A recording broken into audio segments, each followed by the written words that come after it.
Hello everyone, this is Kevin again, and I'm finishing up today the setting the valves for the 1978 Ford Bronco 351 Cleveland motor.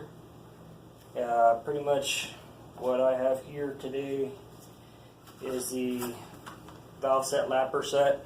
I'm not sure if you guys can see that. Pretty much bought this on Amazon for $10 I would say. I'll put a link on the description below. But it seems to work pretty good. I already did one set, and I'm going to go ahead and show you the other set before I forget to take the video. Also have some Permatex valve grinding compound. Also bought that on Amazon. And the Ultra Slick assembly lube. I'll put links of all the stuff that I'm using here today on the description below so you guys can take a look at it. I have Amazon Prime, so it's just more efficient for me to buy it and get 2-day delivery. So pretty much what I like to do here is I always start with the intake port on the left hand side so I can't get anything confused, and then I align all my valves and I go from left to right every single time. And I also like to have a little container here so whenever you get any of the grind compound on the suction cup, you can spray it off with some WD-40 or some other cleaner that you have. I wouldn't use brake cleaner per se, it'd probably damage the rubber, but yeah, have some sort of container and some WD-40 or some sort of oil to clean that off. Like I said, I always start from left to right. The reason being why I have the box here in particular is this valve grinding compound does tend to get everywhere, and you do not want it getting on your valve stem. I've seen some people where they just tried cleaning it off right with brake cleaner, and then they start setting their valves and putting the springs on and everything. And I find it hard to believe that they can clean the whole head without there being any grind compound still on there, and I'm pretty sure you don't want that in your combustion chamber or getting into your oil or any of the other parts of the vehicle. So I personally would set your valves, put them in sequential order, and then clean your head entirely, and then go back and make sure after everything's cleaned off, go back and set them and put your springs on. Alright, so we're going to get started here. Like I said, I like to go from left to right, starting with the intake port. So, actually, prior to grabbing that, I typically like to set the grinding compound right where it seats. Just going to try to smear it all the way around there.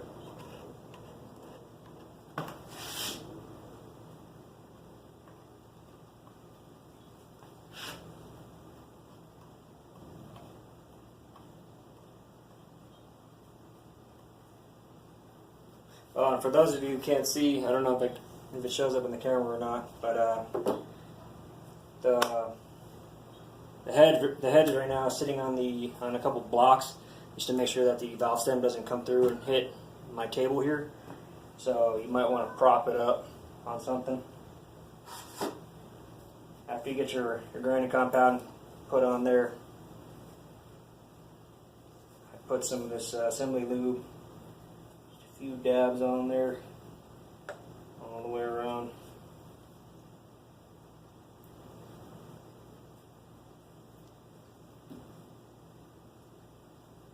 Just go ahead and slowly twist her and ease her on in.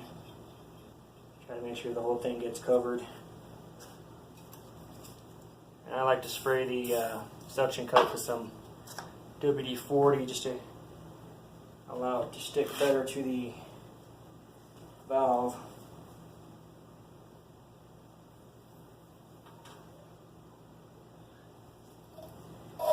Finish that in there. Start spinning away.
As you can tell, it's sounding pretty smooth now, so I'm going to pop it out, clean it off, and take a look at it. Keep rags handy. And like I said, try to avoid getting any of your grinding compound right there on the valve stem.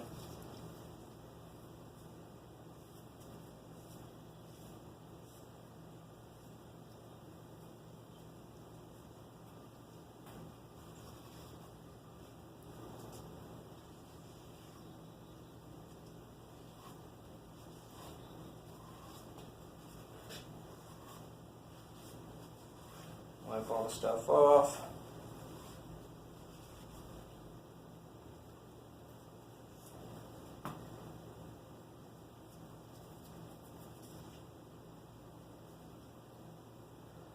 It's looking pretty good. I'm just going to give it one more pass for safety's sake, and just to make sure that it's done right. Some more compound on there.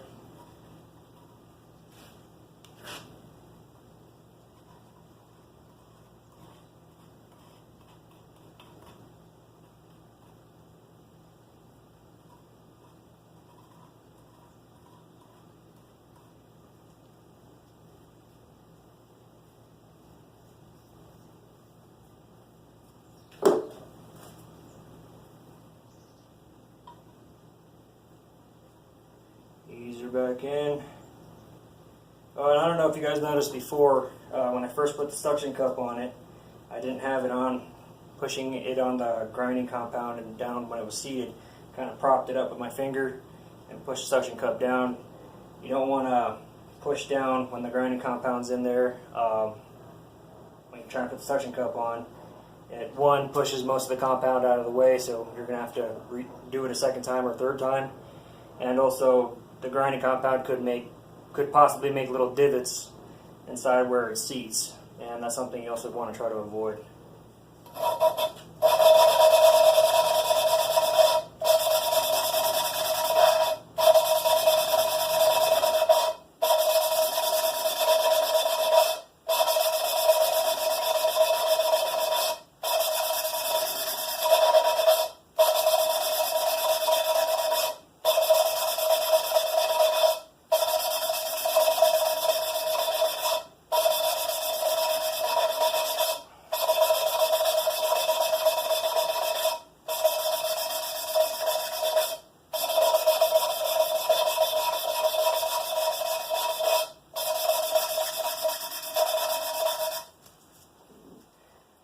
Sometimes they tend to pop off, but as long as you keep it clean, you should be good to set it back in there.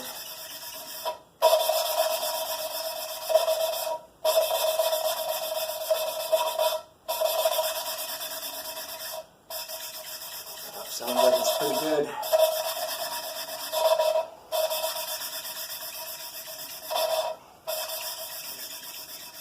Alright.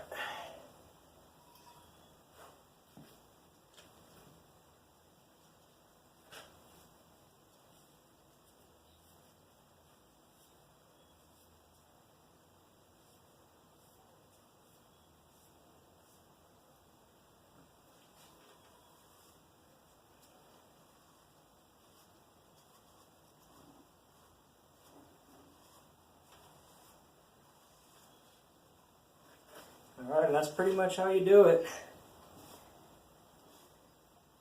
Looking pretty good here.